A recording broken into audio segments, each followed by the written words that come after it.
If you're a fan of video games, you've likely played something that Microsoft has created at some point in your life. Halo, Forza, I guess now Call of Duty, since they do own that now too. Microsoft has been a juggernaut in acquiring best-selling franchises from across the games industry, and then seemingly doing nothing but running said franchises into the ground. We all know it. When you take Xbox's releases and then you place them up against, say, Sony or Nintendo's, they usually always pale in comparison. Halo has been long languishing in obscurity for way too long. Gears of War tried to push female main characters and people rejected it. And don't get me started on Obsidian and what they're doing over there, but now it seems like while Nintendo is absolutely crushing it in console sales and software, and Sony claims that it's at its strongest, which depends on who you ask, I guess, when it comes to that one. Personally, I think this is the weakest PlayStation generation by far when it comes to first-party games, if you ask me, and then there's Xbox. Oh, glorious Xbox. What in the heck happened to you guys over there? Well, turns out Microsoft's newest strategy amidst its struggling business is to, and no, I am not kidding, charge you more, deliver less, and have fewer jobs available to meet those demands. I wish I was lying here, but sadly I'm not. This comes from Bloomberg.com. Microsoft pushes Xbox division to hit higher profit margins. Yeah, you read that right. Despite producing less games that people actually want to buy at full price, Microsoft, in their infinite wisdom, has now decided that, you know what, we actually want the games we do make to generate more money. No, that's not enough. We also want our business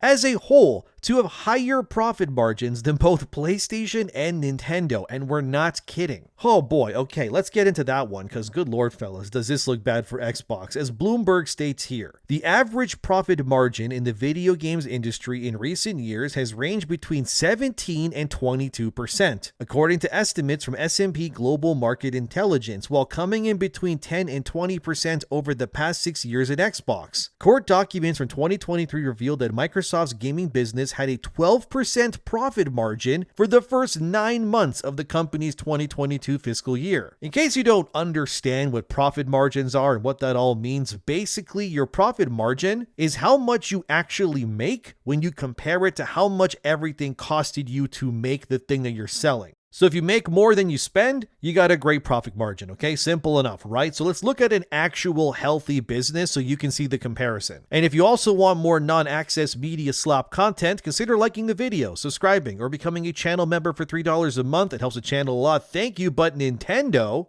has obviously released the Nintendo Switch 2. It did insanely well. Their games are selling like crazy too. So what do you think, at least based on data available, for Nintendo's profit margins are recently anyways? Well, as we can see here from Google, Nintendo as of March 31st, 2025, so before the Switch 2 at least, since we don't have that information just yet, was sitting at a 23.93% profit, which is healthy, obviously. Again, that's Nintendo, guys. That's pretty much the best of the best. And remember that when it comes to Nintendo's games developments versus the cost of each game, they are dramatically lower than their competition. You can't even compare Pokemon Legends ZA or ZA, however you want to say it, which was made for only $13 million, selling almost 6 million copies in a week. That is an absurd profit versus cost comparison. Xbox, on the other hand, is wildly out of pocket with their spending. Every Call of Duty game is hundreds of millions of dollars to make. That's not even including marketing, and yet despite owning Call of Duty, it still isn't enough for them. As stated here from the information.com, despite owning Activision, Xbox is falling short regardless. So what's happening then? As the information.com states in their opening paragraph, according to them, Satya Nadella, that's who runs Microsoft, he's a CEO, he had pretty much had two choices in 2021. He either could spend billions of dollars buying up stuff like Activision and more in hopes of saving the Xbox business by strong-arming IP under their company, or just call it quits and then allow Xbox as we know it to just die pretty much. Obviously, Nadella went with the former since they now own Activision, which makes Call of Duty, but we also know now that it still isn't saving them either way. Just listen to how they frame how Nadella is doing when it comes to running Xbox as it reads here. Nadella took the first path, acquiring Elder Scrolls maker Bethesda Studios for $7 billion in 2021, and Call of Duty maker Activision Blizzard for $70 $95.4 billion in the fall of 2023. So far, the returns on the investments appear unimpressive. In the year to June, Microsoft's gaming business revenue grew 5.8%, well below the 11% target set for the purpose of calculating part of Nadella's compensation, according to security filings. That growth excludes revenue of Activision since its acquisition, but includes Game Pass, but it gets worse as they also continue here. Gaming was the only section of Nadella's pay evaluation that fell short of Microsoft's goals. Meanwhile, in the 3 months ending September 30th, Microsoft indicated that its gaming division didn't grow at all without the first time of Activision revenue in the quarter, dude. Well, that is just not very cash money. Can we agree, guys? Despite owning Call of Duty and more, it didn't move the needle into that. Again, may I remind you, absolutely absurd 30% profit margin, which is also, again, well above even Nintendo's efforts. This whole thing is absurd. It's as if Xbox is being ran by people who frankly just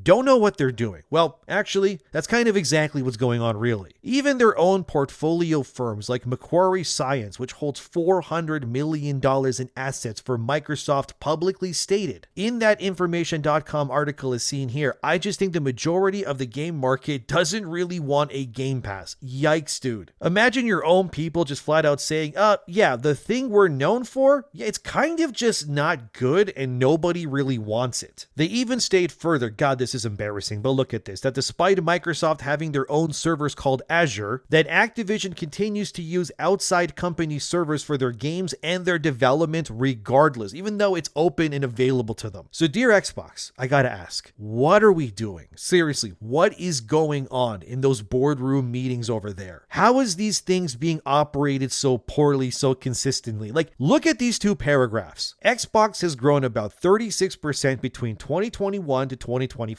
They want Game Pass to reach 100 million subscribers in that second paragraph, which means they would need roughly a 40% increase in subscribers to hit their 2030 target to get there. But the problem is that Game Pass is more expensive than ever before because Microsoft decided to pay gate certain games based on which tier you're subscribed to now, which they didn't do before, but they are definitely doing it now. And before anyone says I'm lying, look at Xbox's official tier list as seen here on screen. If you subscribe to Premium, you will get access to Black Ops 7, but it won't be until at least a year after its release. Like, dude, seriously. But if you want to play Black Ops 7 day one on Game Pass, okay, you'll instead need to subscribe to Ultimate, which is $30 a month instead, which in 3 months time of subscribing, you will then have paid more money overall than if you just bought Black Ops 7 outright. Granted, sure, you'll get other games too, but the point here is that Game Pass is effectively pointless unless you can afford its $30 a month price tag in USD anyways. Here's a handy graph to show you exactly how much Xbox would need to grow to hit its targets in 2030. They would need to triple their player base while asking for more money from every single one of them in order to hit that 100 million user mark. So I think we can all agree that this is probably not going to happen unless Microsoft somehow buys up Nintendo and then puts their games on the service, which they tried to do, by the way, back in the day, but Nintendo, according to Microsoft, laughed them out of the building and said that they weren't interested. So yeah, probably not going to happen, I would wager, anytime soon. But you're also probably wondering, oh man, why is Microsoft so hell-bent on pushing Game Pass profits and making it hit these unrealistic numbers? Well, it turns out one of the big reasons is pay packages. You know, the yearly bonuses that are awarded to executives. As seen here, Satya Nadella, that's again the CEO of Microsoft, his pay package amount is directly tied to the performance of Game Pass. And since Game Pass is not doing what they would hope it would, Nadella makes less. Ah yes, a small violin I will play for a multi-millionaire CEO who unfortunately now will not get even more millions of dollars in his pockets for ruining the games industry. What a victim Nadella is. Now his kids will have to only get brand new Porsches for Christmas instead of Bugattis. Think of the children, dear viewer. How can we just be so evil like this? But another investment firm named Janus Henderson Investors spoke to the information.com as also seen here and said that Activision being a part of Microsoft has been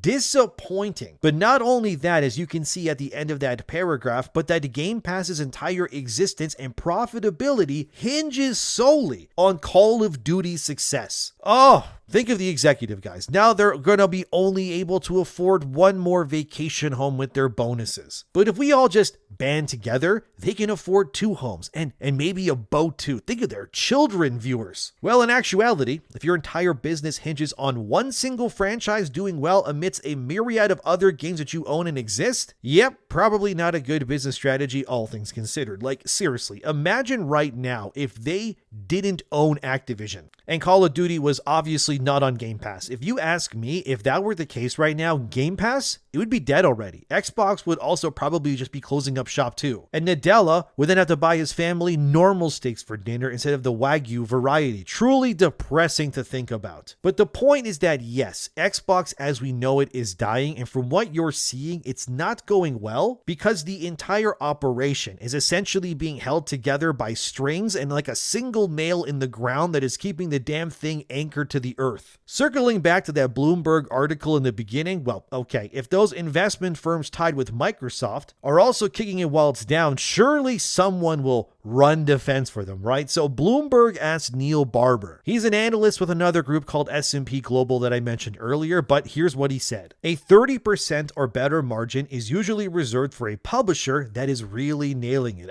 So not Microsoft then. Well, that's not good at all, is it, Neil? But according to Bloomberg, again as seen here, Xbox was originally told to just make the best games possible. But then when 2023 happened, when Amy Hood took over as chief financial officer, that leash has now been placed on Xbox's neck. And like Hassan Piker, Amy Hood is totally cool with shocking Xbox every chance that she can get if they miss any of the targets that the company, well, needs to hit. But originally, according to Bloomberg anyway, the goal was actually not to release games like Halo, Forza, and more on, say, PlayStation or Nintendo consoles. But since their profits were so terrible recently and the profit margins were, well, not good, let's be real, it all led to a pivot in 2024 as seen here, which also coincided with Microsoft forcing Xbox to cancel multiple projects that have been in development for almost 7 years at the time, if you can believe that. Like, those games were in longer development than it took like Naughty Dog to make multiple Uncharted games from scratch. And even then, none of those games listed saw the light of day. And according to Bloomberg's sources as seen here too, Microsoft now wants to play it safe. They want to focus on cheaper made games and tried and true franchises over really anything else. So that just means expect more Call of Duty, Halo, Forza, and that's pretty much it, with some interesting things maybe thrown in here or there. But regardless, none of this is really making them enough money to grow in any positive or meaningful way. An Xbox spokesperson also said as seen here that they will focus on sustainability above literally anything else. This probably explains why, according to rumors, that Halo Studios will just be remaking the older Halo games for the foreseeable future. And those leaks are widespread. Here's Game Rant reporting on it, but you can find this same article from practically anywhere right now. But basically, Halo Studios wants to remake every single Bungie Halo game for PlayStation specifically to drive that revenue. But the catch is that none of these remakes will allegedly, so far anyways, feature any form of multiplayer or Forge integration like in, say, 3. Which, if you ask me, that's just hugely disappointing. Like, according to those leaks though, the first actual proper Halo game with real multiplayer on PlayStation will just be like Halo 7, whatever that ends up being, I guess. But since this is 343 Industries just rebranded again, making Halo 7, I can't say that I really have any real hopes that they will be able to make anything that really rivals Bungie's prior games. Because when they did Halo 4, they just did Halo 1 again, but worse. Like, beat for beat, it's pretty much the same story, just not as good. But I'm not really convinced that Microsoft can even deliver on remakes, considering, again, they have fumbled so much goodwill already. And as for their new targets, look at this graph on screen here, okay? The black dotted line is where Microsoft wants things to be profit-wise. But the yellow line is where profits actually are. So as you can see, they hit their high point in 2021, which was nowhere near where they wanted it, and then since then it's been, well, trending downward. It really is just unfortunate to see, because when Xbox first came on the scene, they dominated. It even started to eclipse Nintendo and rival PlayStation. But they then lost all of their momentum in 2013 with that disastrous famous Xbox One reveal, where they wanted games to be more like TV shows than focusing on what they were meant to be, which was,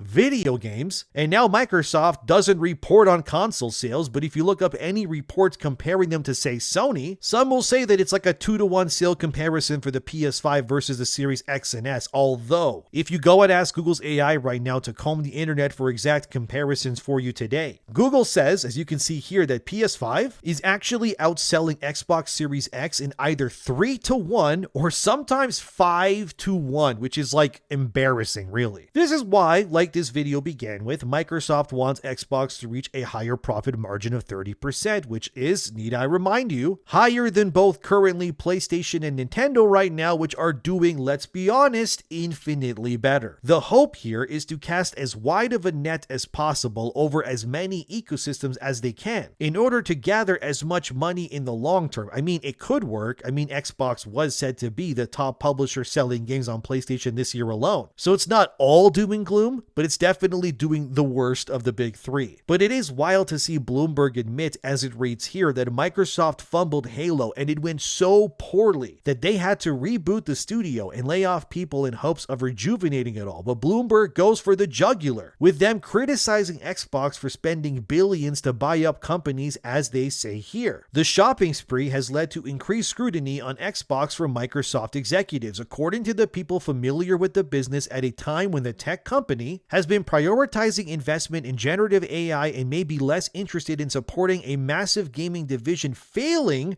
to return big profit. That's brutal, but yeah, it's true. Like, I got a lot of backlash from Xbox fans for years when I stated in other videos on my channel that Xbox is just not doing well and that Game Pass is their knife to the heart, but they all said I was wrong. Well, I wish I was wrong, but I'm not, unfortunately. And this is all because Microsoft refuses to foster the studios that they already have under the Xbox name to make great names. Great games. I can't speak today. It instead has led to just bloat and negligence and an undesired need to push forward, because regardless of these games doing poorly or not, in the past anyways, their bills were just being paid either way by Big Papa Microsoft in his deep pockets. Although Xbox has increased its overall sales by about 34% with games like Indiana Jones and Forza Horizon 5 releasing specifically on PlayStation. So again, their pivot to third-party publishing, that's working for them. That at least is paying off, but it still may not be enough, knowing that they have to supply and keep this lumbering Game Pass initiative just running in the background constantly. If I had to guess, the ultimate endgame here will probably be this, okay? Microsoft will likely end Game Pass within the next 10 years. That's my belief. It will shut down, as they almost did in 2021 already, and then Xbox services will just cease to exist. No more Xbox Live, no more consoles, just nothing. Instead, Microsoft will just use the studios that they already have that still make games that generate money. Obviously, Treyarch, Infinity Ward, and Sledgehammer with Call of Duty comes to mind, and they will just finance these companies to make games that are then sold on PlayStation, Steam, and Nintendo. And without the cataclysmic money sink that is Game Pass holding them down, Microsoft can then bring in actual profit, spend far less money, and likely then hit their 30% profit margins that they are aiming for. But the way that things are going now, they're basically shoving all they can into a train engine, knowing full well that it's leading them to a cliff of rocks at the end either way. If you ask me, Game Pass will fail ultimately unless Microsoft somehow turns it around, but the way things are going, I just frankly don't see it ever happening. Although again, I would like to hope that I'm wrong this time, but I guess time will tell. But this then leads me to this other big elephant in the room, Call of Duty Black Ops 7. It's almost here, yet as GamesIndustry.biz reported recently, Black Ops 7 is trailing behind by a lot, specifically on Steam. As Game Industry states here, Black Ops 7, according to Alinea Analytics, is sitting around 200,000 pre-orders on Steam. Yet within a similar time frame, Battlefield 6 had about a million plus in comparison, but worse in that same time frame too. Battlefield 6 was sitting at number 3 on wishlist, while Black Ops 7 was at 173, which is maybe not good as to look at, but we'll keep going anyways. As Alinea Analytics states here that Battlefield 6 has actually sold about 10 million units so far, but Black Ops 7's overall market dominance performance might still eclipse it. The reason given is pretty much autopilot purchasing, and that despite being lower, wish listed, I guess, than most Call of Duty players, likely just don't wish list a Call of Duty game. They just